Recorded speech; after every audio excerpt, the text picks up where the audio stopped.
देखेंगे। सब गौर से सुने खुदा कलाम को। देख, मैं एक फरिश्ता तेरे आगे आगे भेजता हूँ कि रास्ता में तेरा निगहबान हो और तुझे उस जगह पहुँचा दे जिसे मैंने तैयार किया है। तुम उसके आगे होशियार रहना और उसकी बात मानना, उसे नाराज़ ना करना, क्योंकि वो तुम्हारी खताएं नहीं बख्शेगा, इसलिए कि मेरा नाम उसमें रहता है। आमीन आमीन। खुदाम के कलाम में लिखा है, देख मैं एक फरिश्ते को तेरे आगे आगे भेजता हूँ कि रास्ते में तेरा निगहबान हो और तुझे उस जगह पहुँचा दे जिसे मैंने तैयार किया है। आमीन। सब बोलो आमीन। खुदा ने जब बनी इस्राइल के लोगों को मिस्र से निकाला तो खुदा ने अपने खादम से एक वादा किया, खुदा ने अपनी कलीसिया से एक वादा किया। खुदा ने कहा कि देख मैं अपने फरिश्ते को आसमान पर से तुम्हारे लिए भेजता हूं और वो फरिश्ता तुम्हारी निगहबानी के लिए है। वो तुम्हारे आगे चलेगा, तुम्हारा निगहबान होगा और उस फरिश्ते की जिम्मेदारी होगी कि उस जगह पर जिसे मैं चाहता हूं कि तुम पहुंच जाओ, वो फरिश्ता तुम्हें उस जगह पर पहुंचा देगा। आमीन। खुदा का कलाम कहता है, खुदा ने अपने फरिश्ते को अपनी कलीसिया के लिए भेजा ताकि वो फरिश्ता उस कलीसिया की हिफाजत करे और जहां पर खुदा चाहता है वहां पर उस कलीसिया को बाहिफाजत पहुंचा दे।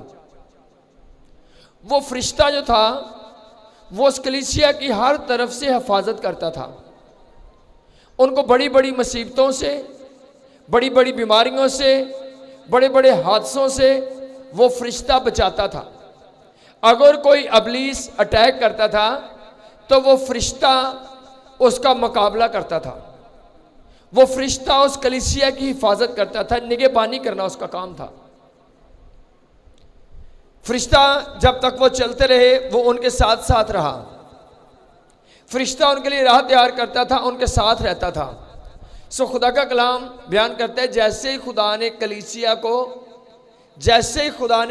को मिस्र से निकाला, खुदा ने उनके लिए एक पूरा इंतज़ाम किया। एक फरिश्ता भेजा कि इनकी रहनुमाई करे और इनको उस जगह पर पहुंचाए। लेकिन साथ ही एक बात खुदा ने और कही। खुदा ने कहा, लेकिन तुम क्या करना, तुम उसके आगे होशियार रहना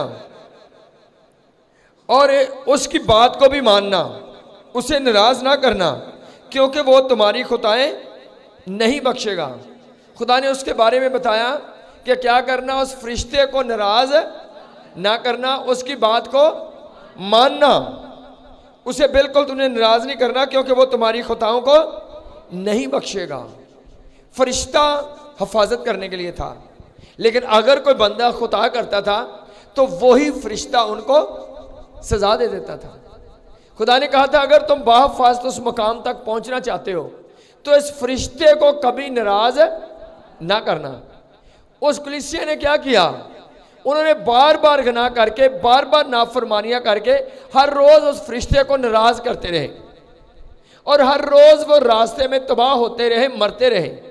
40 साल के बाद वो उस मंजिल पर, उस मकाम पर पहुंचे, यहां पर फरिश्ता पहुंचाना चाहता था। तो उस वक्त तक लोग उनमें से कितने रह गए थे? सिर्फ 2 लोग रह गए थे, बाकी सब लोग रास्ते में मर चुके थे। और जिस तरह उस कलीसिया में खुदा ने अपना फरिश्ता भेजा कि उनकी हिफाजत करे, उनके लिए निगहबानी करे, उनको बाहिफाजत उस मकाम तक पहुंचाए, लेकिन साथ खुदा ने कहा कि ना उसे नाराज करना, उसकी बात को सुनना, उसकी बात को मानना। याद रखो कि वो तुम्हारी खताएं नहीं बख्शेगा। लेकिन क्या हुआ, सब लोगों ने उस फरिश्ते को बार बार नाराज किया, बार बार वो खता करते रहे, बार बार नाफरमानियां करते रहे और वो मरते रहे। और उस मंजिल पर कितने लोग पहुंचे? 2 लोग। बोल रहे कितने लोग पहुंचे? बाकी ऐसे लोग थे जो रास्ते में बार बार क्या करते थे, वो गुनाह करते थे, नाफरमानियां करते रहते थे और वो मरते रहे। 6 लाख से ज्यादा लोग थे, लेकिन 2 लोग उस मकाम पर पहुंचे, बाकी सब लोग मर गए। वो उस मंजिल तक, उस मकाम तक ना पहुंचे। और आगे जब हम खुदा के कलाम में नए अहदनामे के अंदर देखते हैं, नए अहदनामा मत्ती की अंजील 12वें बाब के अंदर लिखा गया है, खुदा ने जैसे पुरानी कलीसिया के लिए अपना फरिश्ता भेजा, इसी तरह खुदा ने नए अहदनामे के अंदर 12वां बाब आयत नंबर 31वीं आयत से पढ़ेंगे। वो फरिश्ता उनके गुनाहों को माफ नहीं करता था, वो फरिश्ता उनके खुताओं को माफ नहीं करता था, वो फौरन सजा दे देता था। और ऐसे नए अहदनामे के अंदर आज की कलीसिया को खुदा कहता है, पढ़ना जी।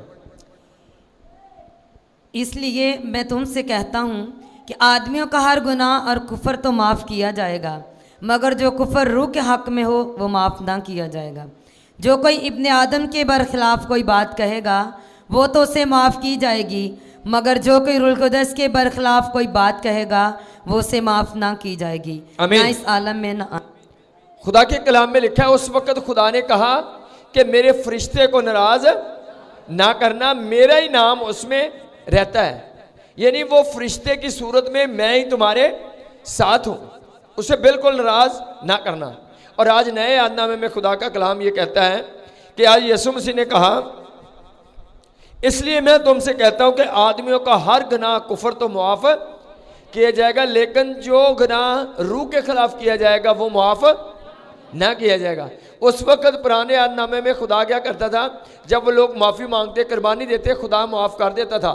लेकिन खुदा ने कहा ये फरिश्ता तुम्हें मुआफ़ नहीं करेगा। आज के दौर में खुदा कहता है, अगर तुम इब्ने आदम के खिलाफ कोई बात कहोगे, कोई ऐसी बात मुंह से निकालोगे, वो तुम्हें मुआफ़ हो जाएगी। लेकिन अगर तुम रूहुल कुद्दस के खिलाफ कोई बात कहोगे तो वो तुम्हें मुआफ़ ना होगी, ना इस आलम में ना आने वाले आलम में। उस दौर में उन्होंने फरिश्ते को नाराज करके मौत ले ली। आज लोग पाकरू के खिलाफ बोलकर अपने ऊपर रूहानी मौत को ले रहे हैं। आज लोग कलाम के खिलाफ बोलकर, मस्सा-शुदा लोगों के खिलाफ बोलकर, ऐसे लोग जिन पर पाकरू का मस्सा है, ऐसे लोग जो मस्सा में कुछ कर रहे हैं, उनके खिलाफ बोलकर अपने ऊपर वो मौत ले लेते हैं। पाकरू के कामों पर तनकीद करके वो मौत ले लेते हैं। डायरेक्ट कोई पाकरू को बुरा नहीं कहता। अगर कोई बुरा कहता है, कोई बुराई करता है, तो वो पाकरू वाले लोगों की या तो लोग करते हैं, और या फिर पाकरू के कामों के तल्लक से कुछ कहते हैं। कोई स्लेन हो गया, किसी ने बातें करना शुरू कर दी, हालांकि वो काम किसका है, वो पाकरू का काम है। कोई झूम रहा है, कोई उछल रहा है, लोगों ने बातें कर दी, काम किसका है, वो काम पाकरू का है। किसी जगह पर कोई बदरूहें निकल रही हैं, कोई मौजे हो रहे हैं, लोग बातें कर रहे हैं, लोग इल्ज़ाम लगा रहे हैं, काम किसका है, वो पाकरू का काम है। कोई जो मस्सा के वसीला से आज हो रहा है, जो जिंदगियां चेंज हो रही हैं, जो लोग बदी को छोड़कर खुदा की तरफ बढ़ रहे हैं, उनको भी लोग बातें करते हैं, बड़े इल्ज़ाम उन पर भी लगते हैं। लेकिन किसके खिलाफ वो काम कर रहे हैं, वो पाकरू के खिलाफ गुनाह कर रहे हैं। सो खुदा का कलाम कहता है कि अगर कोई इब्ने आदम के खिलाफ बात कहेगा तो वो उसे मुआफ़, लेकिन अगर कोई पाकरू के, उस दौर में फरिश्ता था, आज के दौर में हमें तकवीयत देता है, कुव्वत जो देता है, ताकत जो देता है, वो क्या है, वो खुदा का पाकरू है। और आज जो भी सिस्टम चल रहा है खुदा के पाकरू के वसीला से है। इसलिए पहली बात खुदा लोगों से कहता है कि पाकरू के खिलाफ कोई बात ना करना। और जिनको पाकरू मिल गया है, जो मस्सा में है, जो पाकरू से भरे हुए लोग हैं, उनको खुदा क्या कहता है, कलाम मुक़द्दस के अंदर लिखा है, इफ्सियों के नाम पर रसूल का खत है, 4 बाब और आयत नंबर 30। इफ्सियों 4 बाब आयत नंबर 30 लिखा है, खुदा के पाकरू को रंजीदा ना करो, जिससे तुम पर मुखलसी के दिन के लिए मोहर हुई है। खुदा के पाकरू को रंजीदा ना करो, कभी खुदा के रूह को नाराज ना करना, कभी खुदा के पाकरू के खिलाफ कोई बात ना करना, वो कभी मुआफ नहीं होती।